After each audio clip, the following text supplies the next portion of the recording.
अस्सलामुअलैकुम।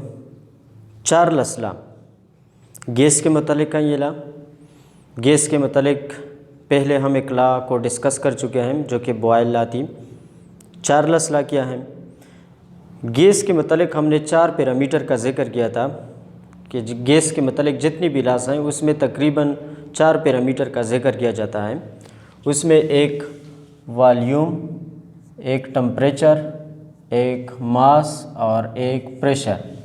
Boil law में हमने यूँ किया था,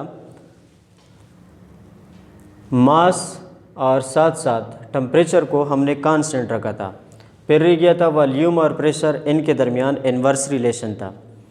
चार्ल्स लॉ के मुताबिक अगर हम मास और प्रेशर को कांस्टेंट रखें तो रह जाएगा हमारे पास वॉल्यूम और टेम्परेचर। अब इसी वॉल्यूम और टेम्परेचर के दरमियान डायरेक्ट रिलेशन होगा, यानी अगर आप टेम्परेचर बढ़ा रहे हैं तो आपके साथ गैस का वॉल्यूम भी इंक्रीज़ होगा।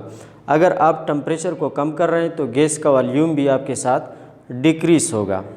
तो ये है चार्ल्स लॉ।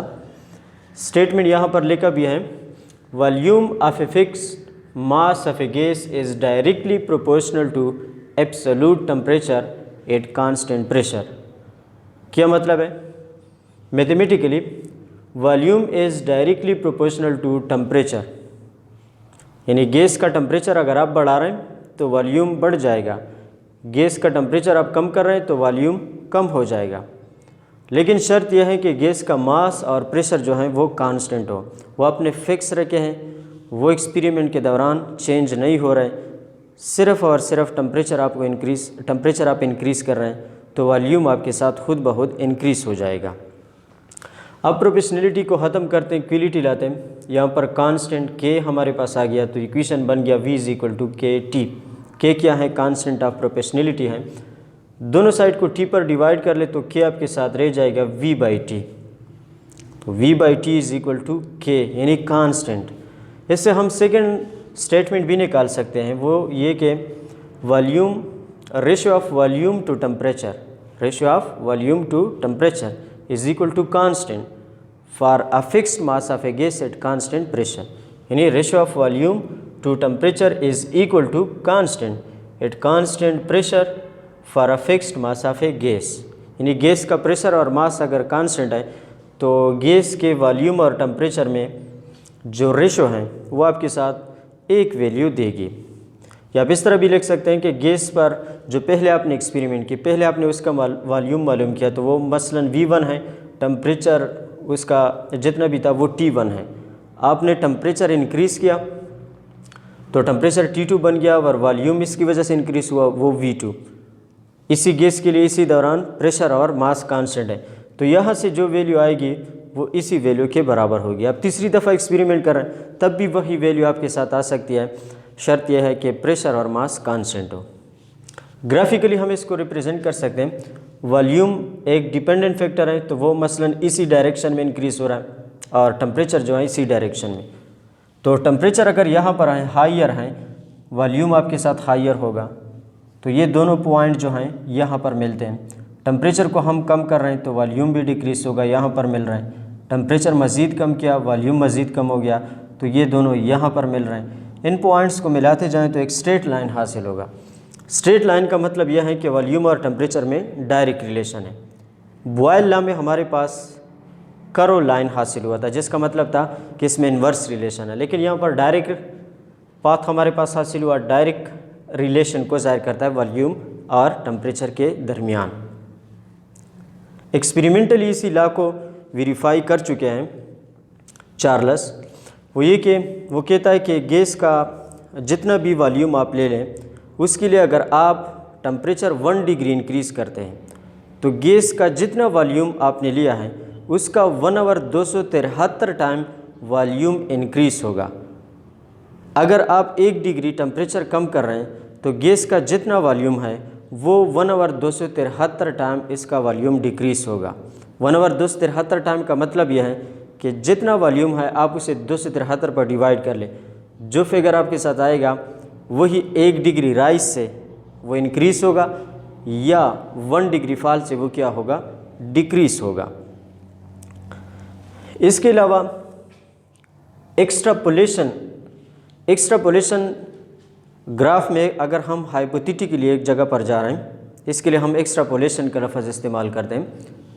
मसलन यहाँ पर 0 डिग्री टेम्परेचर है, ये 100 है, और यहाँ पर -273 डिग्री है। गैस का टेम्परेचर हाइयर है तो वॉल्यूम भी हाई है। टेम्परेचर कम होने से वॉल्यूम कम होता जाएगा। ये वॉल्यूम इसी रास्ते से आता हुआ यहाँ पर इसी पॉइंट के साथ जा मिलेगा। तो इसी पॉइंट पर गैस का वॉल्यूम जो है वो हमारे पास 0 के बराबर होता है। यानी -273 डिग्री सेंटीग्रेड पर जो ही हम पहुंच जाते हैं गैस का वॉल्यूम 0 बन जाता है। अब सवाल पैदा होता है कि गैस का वॉल्यूम कैसे 0 हो गया। Law of conservation of mass के मुताबिक गैस का वॉल्यूम तो 0 नहीं हो सकता। इसका जवाब यह है कि -273 डिग्री सेंटीग्रेड तक पहुंचने से पहले यानी इसी रास्ते पर गैस जो है ये लिक्विड में कन्वर्ट हो जाता है, और इसी -273 डिग्री सेंटीग्रेड पर आप गैस को नहीं पहुंचा सकते। -273 डिग्री सेंटीग्रेड से पहले गैस जो है लिक्विड में कन्वर्ट हो चुका होगा। अब ये जो लॉ है ये गैस के मतलब है, लिक्विड के मतलब नहीं है। या दूसरे लफ्ज़ में -273 डिग्री सेंटीग्रेड पर गैस आपके साथ टिकता नहीं, गैस जो है वो लिक्विड में कन्वर्ट हो चुका होता है। तो अगर आपके साथ -273 डिग्री सेंटीग्रेड पर गैस नहीं रहता तो हम कैसे कह सकते हैं कि इस पर गैस का वॉल्यूम जो है ये 0 के बराबर होगा। यानी ये जो लाइन मैंने ड्रा की है ये हाइपोथेटिकली ड्रा की है। अगर आप टेम्परेचर कम कर रहे हैं जाहिर बात है वॉल्यूम डिक्रीज़ होगा, टेम्परेचर मज़ीद कम कर रहे हैं वॉल्यूम डिक्रीज़ होता जाएगा, आखिरकार 0 तक पहुंच जाएगा, तो गैस यानी ख़त्म हो जाएगा। अब इसका जवाब ये है कि गैस मालिक्यूल जो हैं ये -273 डिग्री सेंटीग्रेड तक पहुंचने से पहले ये लिक्विड में कन्वर्ट हो चुके होते हैं, और ये जो लॉ है ये गैस के मतलब है, लिक्विड के मतलब नहीं है। या -273 तक आप किसी भी गैस को नहीं पहुंचा सकते, वो इससे पहले जो है वो लिक्विड में कन्वर्ट हो चुका होगा।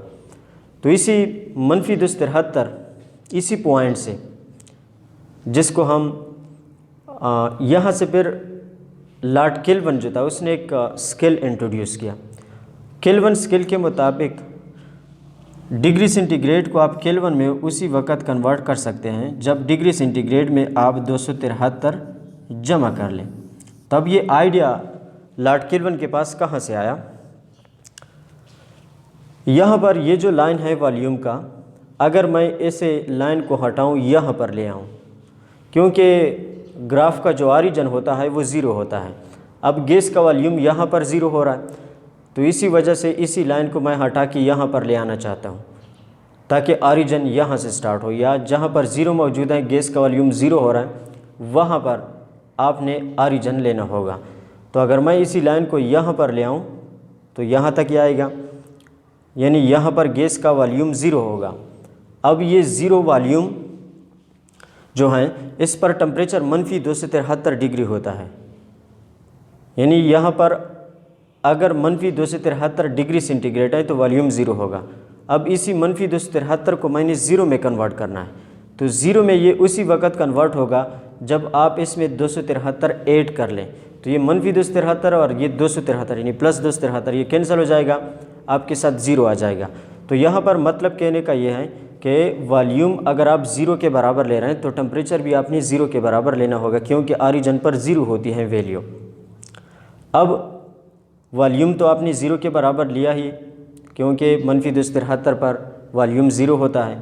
टेम्परेचर को आपने 0 के बराबर ले आना है, तो इसके लिए हमने क्या किया, जो वैल्यू है हमारे पास डिग्री सेंटीग्रेड में आपने उसमें ऐसी वैल्यू ऐड करनी होगी ताकि इसे 0 में कन्वर्ट कर ले, तो वो +273 हो सकती हैं। तो इसीलिए डिग्री सेंटीग्रेड में 273 जमा करने से एक नया स्केल हमारे पास इंट्रोड्यूस हुआ जिसे केल्विन स्केल के नाम से जाना जाता है। तो यहाँ पर वैल्यू टेम्परेचर की 0 होगी। 0 कब होगी? जब आप डिग्री सेंटीग्रेड में 273 जमा कर लें। तो इसी टेम्परेचर का नाम केल्विन स्केल पड़ गया, क्योंकि लॉर्ड केल्विन ने इसे इंट्रोड्यूस किया था, और यहाँ पर टेम्परेचर जो है ये 0 केल्विन के बराबर होगा। अब 1 डिग्री अगर डिग्री सेंटीग्रेड में टेम्परेचर इंक्रीज़ होता है तो केल्विन में भी 1 डिग्री इंक्रीज़ होगा, लेकिन इन दोनों में फ़र्क हमेशा कितना रहेगा? 273 वैल्यू का रहेगा। तो यहाँ से लॉर्ड केल्विन का जो स्केल हैं वो भी इसी -273 के पॉइंट से यहाँ से उन्होंने इंट्रोड्यूस किया था। एक्सपेरिमेंटल डेटा से चार्ल्स को मालूम हुआ कि कोई गैस आपके साथ अगर आप उसके लिए टेम्परेचर 1 डिग्री इंक्रीज़ करें तो उसका वॉल्यूम 1/273 टाइम इंक्रीज़ होगा। यानी जितना वॉल्यूम है आप उसे 273 पर डिवाइड कर ले तो जो वैल्यू आपके साथ आएगी उतना टाइम जो है उसी गैस का वॉल्यूम इंक्रीज़ होगा। या अगर आप 1 डिग्री टेम्परेचर को कम कर रहे हैं तो जो गैस आपने लिया है उसके लिए आप इस तरह कर ले कि वॉल्यूम को 273 पर डिवाइड कर लें, जो फिगर आपके साथ आएगा उतना टाइम वो वॉल्यूम जो है वो डिक्रीज़ होगा सारी। यानी 1 डिग्री राइज से आपके साथ वॉल्यूम 1/273 टाइम इंक्रीज़ होगा और 1 डिग्री फॉल से यानी टेम्परेचर कम करने से 1/273 टाइम जो वॉल्यूम है वो डिक्रीज़ होगा। ये third statement of Charles law भी है। वो इस तरह के कोई गैस है आपके साथ, उसके लिए अगर आप टेम्परेचर इंक्रीज़ कर रहे हैं तो वॉल्यूम उसका 1/273 टाइम 1/273 टाइम मीन्स वॉल्यूम को 273 पर डिवाइड कर लें। जितनी वैल्यू आपके साथ आ रही है 1 डिग्री टेम्परेचर राइज करने से वॉल्यूम उतना इंक्रीज़ होगा और 1 डिग्री फॉल से यानी टेम्परेचर कम करने से वॉल्यूम उसी वैल्यू के मुताबिक डिक्रीज़ होगा। तो जो नया वॉल्यूम आपके साथ गैस का आएगा उसके लिए फार्मूला जो है वो हम इस तरह लिखते हैं, न्यू वॉल्यूम जो है ओरिजिनल वॉल्यूम यानी जितना पहले आपने वॉल्यूम लिया है plus minus degree centigrade divided by 273 इसलिए क्योंकि 273 टाइम्स या तो वो इंक्रीज़ हो गया decrease multiplied by original volume. तो फॉर एग्ज़ाम्पल हमारे पास ओरिजिनल वॉल्यूम जो है वो गैस का 273 ml है। आपने 1 डिग्री उसके लिए टेम्परेचर इंक्रीज़ किया, इंक्रीज़ है तो यहाँ पर आपने प्लस का निशान लगाना होगा यानी ऐड करना होगा, इसमें माइनस नहीं, multiplied by original volume. Original आपने कितना लिया है 273, तो ये इसके साथ कैंसिल हो जाएगा, 273 + 1 आपके साथ आ जाएगा 274 ml। यानी 1 डिग्री हमने टेम्परेचर इंक्रीज़ किया, वॉल्यूम कितना इंक्रीज़ हुआ 273 से 274 तक आ गया, 1 डिग्री वो भी इंक्रीज़ हुआ। अगर आप 2 डिग्री इंक्रीज़ कर रहे हैं तो 273 यहाँ पर आपने 2 divided by 273 multiplied by original volume वो भी 273 है, आपके साथ आ जाएगा 275 ml। यानी आपने 2 डिग्री टेम्परेचर इंक्रीज़ किया तो वॉल्यूम भी आपके साथ 2 डिग्री इंक्रीज़ हुआ। अगर आप इस तरह कर रहे हैं कि वॉल्यूम को डिक्रीज़ कर रहे हैं तो वॉल्यूम आपके साथ था ओरिजिनल 273, डिक्रीज़ कर रहे हैं तो फिर आपने यहाँ पर माइनस साइन डिवाइडेड बाई 273 है, ओरिजिनल वॉल्यूम आपके साथ 273, यह आपके साथ कैंसिल हो जाएगा, 273 - 1 से 272 ml। यानी 1 डिग्री आपने वॉल्यूम जो है वो टेम्परेचर जो है 1 डिग्री कम किया तो वॉल्यूम आपके साथ 1 डिग्री कम हुआ। यानी 273 के केस में आपके साथ 1 डिग्री राइज से 1 डिग्री इंक्रीज़ आ रहा है वॉल्यूम में, या 1 डिग्री डिक्रीज़ ऑफ टेम्परेचर से वॉल्यूम 1 डिग्री डिक्रीज़ हो रहा है। तो ये 1 डिग्री हमेशा नहीं होगा, ये उसी वक्त होगा जब ओरिजिनल वॉल्यूम आपके साथ 273 हो। क्यों? क्योंकि एक्सपेरिमेंटल डेटा के मुताबिक जितना वॉल्यूम है आपने लिया कितना था ओरिजिनल 273, उसका 273 टाइम्स वॉल्यूम या तो इंक्रीज़ होगा टेम्परेचर राइज से या डिक्रीज़। यानी 273 पर मैंने कहा था कि 273 पर डिवाइड करना होगा, तो अब इसी केस में 273 डिवाइडेड बाई 273 1 वैल्यू आ रही है। यानी अगर आपने ओरिजिनल वॉल्यूम 273 लिया है तो 273 डिवाइड करने से 1 आ रहा है, तो इसका मतलब होगा कि इसी वॉल्यूम के लिए अगर आप 1 डिग्री टेम्परेचर राइज कर रहे हैं तो वॉल्यूम जो है वो 1 डिग्री राइज होगा या डिक्रीज़ से वो डिक्रीज़ होगा। अगर आपने ओरिजिनल वॉल्यूम 546 लिया है तो 273 पर डिवाइड करने से आपके साथ वैल्यू कितनी आएगी 2 के बराबर आएगी। अब इसी केस में 1 डिग्री राइज से वॉल्यूम जो है वो 2 डिग्री इंक्रीज़ होगा और 1 डिग्री टेम्परेचर इन डिक्रीज से वॉल्यूम 2 डिग्री जो है वो डिक्रीज़ होगा। इसी केस में 2 डिग्री का इस्तेमाल आपने करना होगा। या फॉर एग्ज़ाम्पल आपके साथ 1092 ओरिजिनल वॉल्यूम है, ओरिजिनल वॉल्यूम गैस का आपने जो लिया है वो 1092 है, तो इसको भी आप 273 पर डिवाइड कर ले, वैल्यू आपके साथ 4 आ रही है। तो अब इसी गैस के लिए जिसका वॉल्यूम पहले से 1092 है। इसके लिए अगर आप 1 डिग्री टेम्परेचर इंक्रीज़ कर रहे हैं तो वॉल्यूम 4 टाइम इंक्रीज़ होगा, यानी 4 ml इंक्रीज़ होगा, 4 टाइम नहीं 4 ml इंक्रीज़ होगा। और 1 डिग्री डिक्रीज़ ऑफ टेम्परेचर से 4 ml जो हैं वो आपके साथ वॉल्यूम डिक्रीज़ होगा अगर ये 1092 ml हैं। यानी ये ज़रूरी नहीं है कि हर वक्त 1 डिग्री होगा, ये डिपेंड करता है कि ओरिजिनल वॉल्यूम कितना है। आप डबल ले रहे हैं 273 का तो 2 टाइम्स, आप 4 टाइम ले रहे हैं तो 4 टाइम इंक्रीज़ या डिक्रीज़ होगा।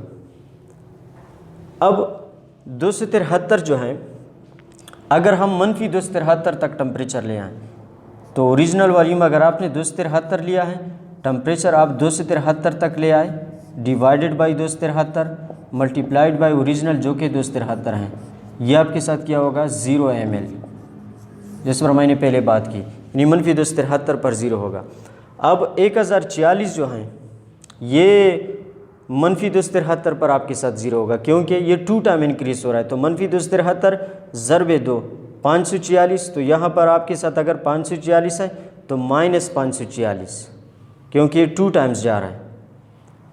यानी कहने का मतलब ये है कि ये ज़रूरी नहीं है कि गैस का वॉल्यूम अगर पहले से 273 ml है तो तब जाके मनफी 273 पर 0 होगा, नहीं। किसी भी गैस को आप ले लें, जितना वॉल्यूम आप ले लें आपकी मर्ज़ी है, ये मनफी 273 पर इसी फार्मूले के मुताबिक 0 के बराबर होगा। आप ओरिजिनल वॉल्यूम लेते जाएं और इसमें वैल्यू पुट करते जाएं, हर वॉल्यूम ऑफ गैस जो है मनफी 273 पर आपके साथ 0 के बराबर निकल आएगा। आज तक इतना ही, अपना ख्याल रखिएगा। अल्लाह हाफिज़।